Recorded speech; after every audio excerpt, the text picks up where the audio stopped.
এই প্রশিক্ষণ শুধু নয়, বিভিন্ন সময়ে হজ অ্যাওয়ারনেস প্রোগ্রাম থেকে, ট্রেনিং প্রোগ্রাম থেকে বা আরো অন্যান্য বিষয়ে খেদমত করার লক্ষ্যে তিনারা বিভিন্ন জেলায় গিয়ে থাকেন।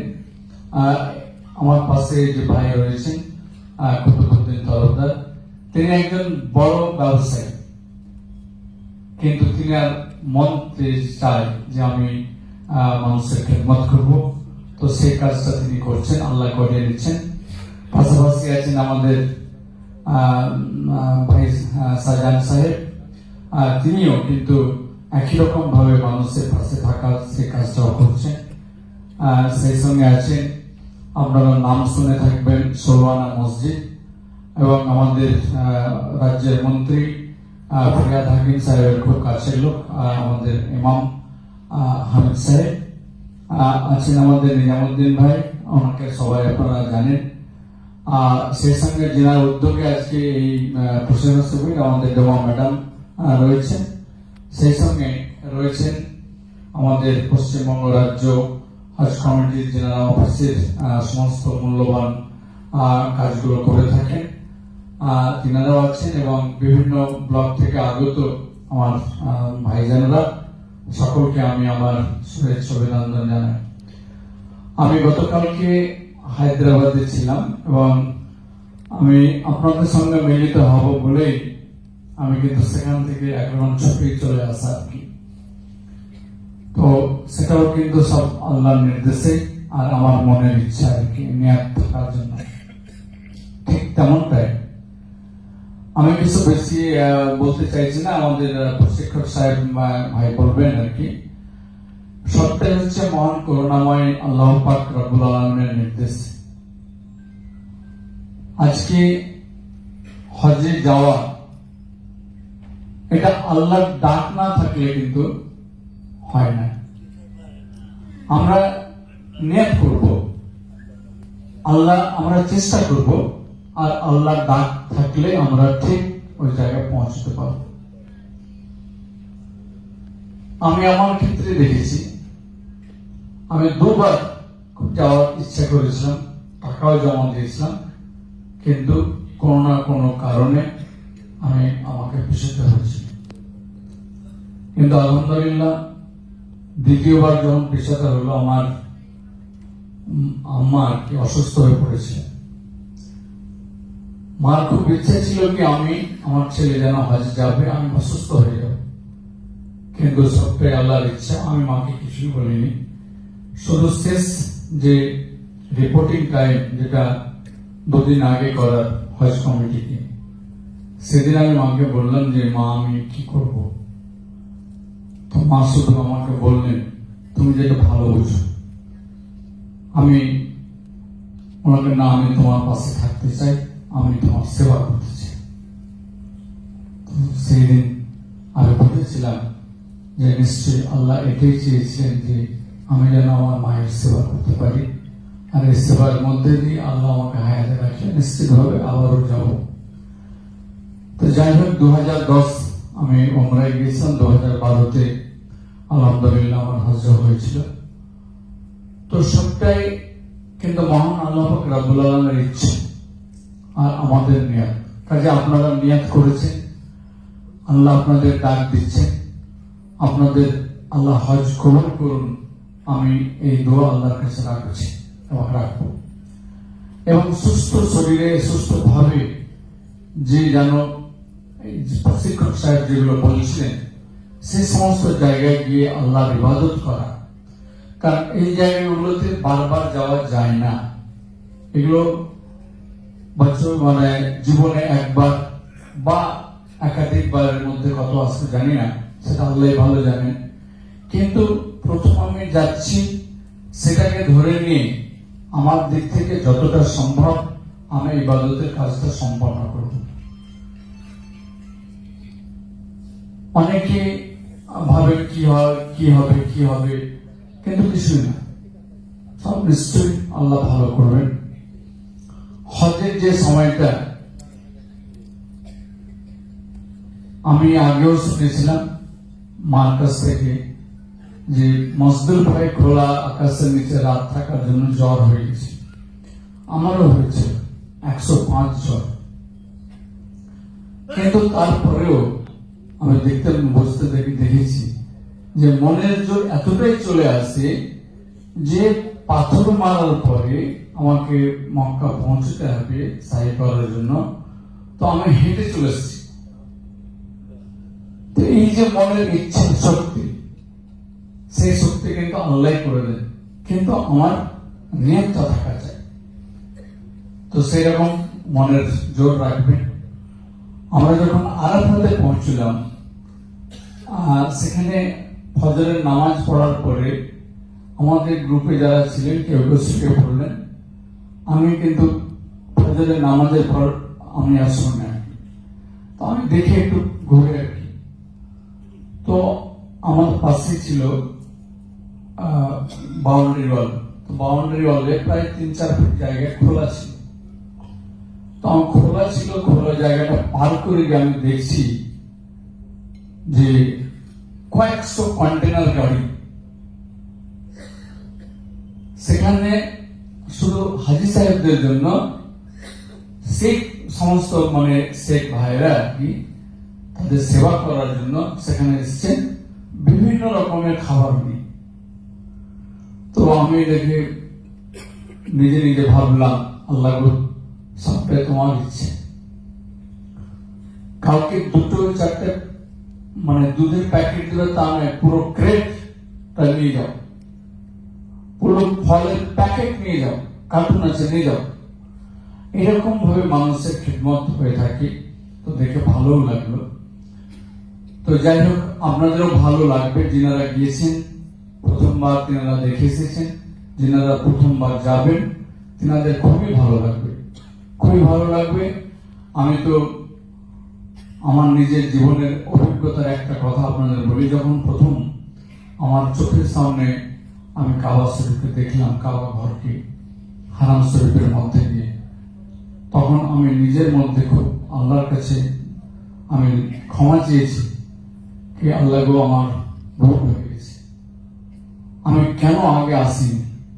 এত ভালো জায়গা, যেটা আমরা বইয়ে পড়তাম, আমাদের ইমাম সাহেবদের কাছ থেকে শুনতাম, আজ আমি চোখের সামনে আমি কাবা দেখছি, আমার আগে আসা উচিত ছিল। তো যাই হোক, এগুলো বিষয় আমার অনুভূতির কথা আপনাদের সামনে তুলে ধরলাম, যেন আপনারাও এটা পাশের নিজের পরিবারের সদস্য বা আত্মীয় বা বন্ধু বান্ধব বা প্রতিবেশীকে এই কথাগুলো আপনারা ফিরে এসে বলতে পারবেন। পাশাপাশি আমি আর 2-একটা কথা বলে আমার বক্তব্য শেষ করব। যে 2026 যে হজ, আমরা 2025 হজের যে অ্যারাইভাল, অর্থাৎ হাজি ভাইরা ফিরে আসছেন, ফিরে আসার সময়কালে আমরা কি দেখলাম, 26-এ হজ ঘোষণা হয়ে গেল, কমপ্লিট হলো না, 26-এর হজের জন্য নোটিফিকেশন হয়ে গেল। তো সেই রকমটাই 26-এর যে আজকে প্রশিক্ষণ শিবির, আপনারা নিজেরা মানসিকভাবে পরিবারকে নিয়ে, বন্ধু বান্ধবকে নিয়ে, আত্মীয় স্বজনকে যেমন প্রস্তুতি নিচ্ছেন, ঠিক তেমনটাই আপনাদের কাছ থেকে ছোট্ট একটু আমরা সহযোগিতা পেতে চাইছি। আমাদের পশ্চিমবঙ্গ রাজ্য হজ কমিটি যে আগামী 2027 যে হজ আসবে, সেগুলো আপনারা একটু মুখে মুখে প্রচার রাখবেন, যেন আমাদের যে রাজ্য, যে কেন্দ্রীয় হজ কমিটি আমাদের রাজ্যকে যে কোটাটা দিচ্ছে আর কি, অনেক রাজ্যে এই কোটাটা লটারির মাধ্যমে কিন্তু তার কাজ করে থাকে, হাজি ভাইরা তার ফল পেয়ে থাকেন বা অ্যাপ্লিকেশন কাজটা হয়। আমাদের রাজ্যে কিন্তু এটা কোটাটা পূরণ হচ্ছে না। আমরা দেখতে পাই তার একটা বিশেষ কারণ হচ্ছে যে পাসপোর্ট ইনকমপ্লিট। তো 2027 জন্য পাসপোর্ট আমার যাওয়া ইচ্ছে করছি বা করবো ইনশাআল্লাহ, সেই ক্ষেত্রে আমরা এখন থেকে তার প্রস্তুতি নেব পাসপোর্টটা করে নেওয়া। কারণ শেষ মুহূর্তে গিয়ে পাসপোর্টে কোনো না কোনো হয়তো টেকনিক্যাল কিছু প্রবলেমের জন্য তা আটকে যাচ্ছে।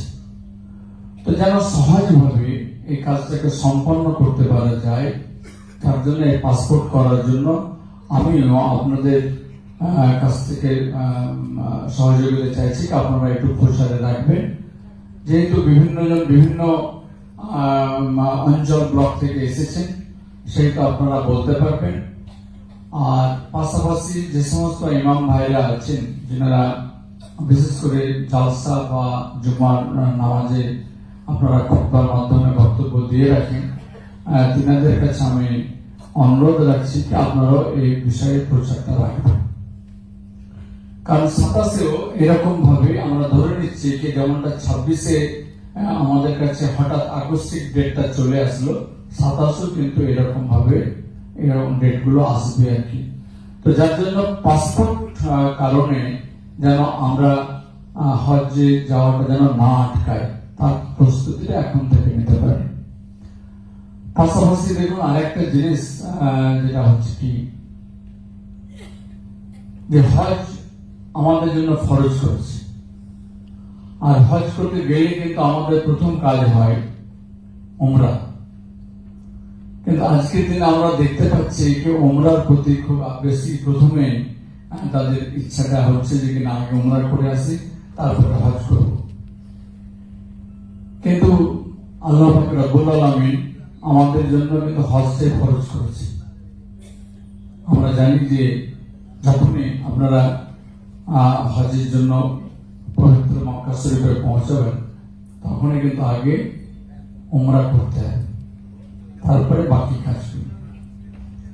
বা মদিনা শরীফে পৌঁছার পরে যখনই আবার মক্কা শরীফে আসবেন, তো আপনাকে ইহরাম পরে আসতে হবে যে আমাকে গিয়ে আগে উমরা করতে হবে। তো এগুলো জিনিস একটু আমাদের সকলে একটু একটু একটু করে যদি আমরা এগিয়ে এই বিষয়টা রাখি, তাহলে আমাদের যে রাজ্যের যে কোটাটা সেটা আমরা সম্পূর্ণভাবে পূরণ করতে পারব। এবং পাশাপাশি আমাদের রাজ্য সরকার যেভাবে আমাদের রাজ্য হজ কমিটিকে তিনার যে উদার মানসিকতা, সেটা কিন্তু আমরা দেখতে পাই। আজকে যে মদিনাতুল হুজ্জা যে তৈরি হয়েছে, বা কৈখালীতে দুটো বিল্ডিং আরো তৈরি হয়ে আছে, আর যে পুরনো বিল্ডিং আমাদের হজ হাউস যেটা পার্ক সার্কাসে রয়েছে, এতগুলো বিল্ডিং কিন্তু অন্যান্য রাজ্যে কিন্তু নেই। আমরা কিন্তু সেটা পশ্চিমবাংলায় আমাদের মুখ্যমন্ত্রী মমতা ব্যানার্জি সেটা তা করেছেন। তো শুধু তাই নয়, আমাদের যে রাজ্যে কলকাতা যে মানে ডেস্টিনেশন যে হাওয়াই জাহাজ যে বন্দর, এখানে আরো 6টা রাজ্যের লোক এখান হয়ে কলকাতা হয়ে হজ যান আর কি, বা ফিরেও আসেন। যেমন ঝাড়খণ্ড, বিহার, আসাম, ত্রিপুরা, মণিপুর, এই রাজ্যগুলো এর সঙ্গে অন্তর্ভুক্ত রয়েছে। তিনারা কিন্তু প্রত্যেকে আমাদের পশ্চিমবঙ্গ হজ কমিটি বা আমাদের মুখ্যমন্ত্রী, তিনারা কিন্তু সুনাম করে গেছে যে না, এখানকার ব্যবস্থাপনা অনেক ভালো। আমরাও আমাদের যারা সদস্য রয়েছেন, পুরনো যারা দীর্ঘদিন ধরে কেউ রয়েছেন, তিনাদের কাছ থেকে জানতে পারি যে অনেকটাই কিন্তু আমাদের যেগুলো যেগুলো ত্রুটি হচ্ছে, ত্রুটিগুলোকে কিভাবে সংশোধন করা যায়, কিভাবে আগামী দিন আরো ভালো পরিষেবা দিতে পারা যায় এখানেও এবং হজে গিয়েও, সেই ব্যবস্থায় আমাদের মুখ্যমন্ত্রী সহ আমাদের রাজ্য হজ কমিটি কিন্তু পুরো সচেতন হয়ে রয়েছে এবং সেভাবে এগোচ্ছে আর কি। তো ইনশাল্লাহ আপনারা সকলে দোয়া করবেন যেন আমরা সেই পথ ধরে যে আমাদের রাজ্য সরকার বা আমাদের রাজ্য হজ কমিটি যে মানসিকতা নিয়ে চলছে কি হাজি ভাইদের যেন কোন রকম অসুবিধা, যেন কলকাতা থেকে যাওয়া এবং পবিত্র হজ সম্পন্ন করে বাড়ি ফিরে আসা যেন সুস্থভাবে করতে পারে, সহজভাবে করতে পারে, সেটা যেন আমরা করতে পারি, তার জন্য আপনাদের কাছে আমরা দুয়ার দরখাস্ত রাখছি। আর 2027-এর জন্য যেটা আপনাদের কাছে আমি একটা ছোট্ট আবেদন রাখলাম, কারণ এখন থেকে তার যদি প্রস্তুতি নেওয়া যায় তাহলে নিশ্চিতভাবে ইনশাআল্লাহ আমরা সেগুলোকে পুরোপুরি সম্পন্ন করতে পারবো। বাকি আমি আমার দিক থেকে দোয়া করব আল্লাহ যেন আপনাদের হজ কবুল করে, কারণ হজ কবুল করার মালিক হচ্ছে মহান আল্লাহ পাক রব্বুল আলামিন। তিনার ডাকে আজ যাওয়া এবং তিনিও যেন হজ কবুল করে থাকেন এবং আপনারাও যেন সুস্থভাবে হজের কাজগুলো সম্পন্ন করতে পারেন, আমি এই দোয়া রাখবো। এবং আমি আমার বক্তব্য এখানে শেষ করছি। সকলে ভালো থাকবেন, সুস্থ থাকবেন। আসসালামু আলাইকুম।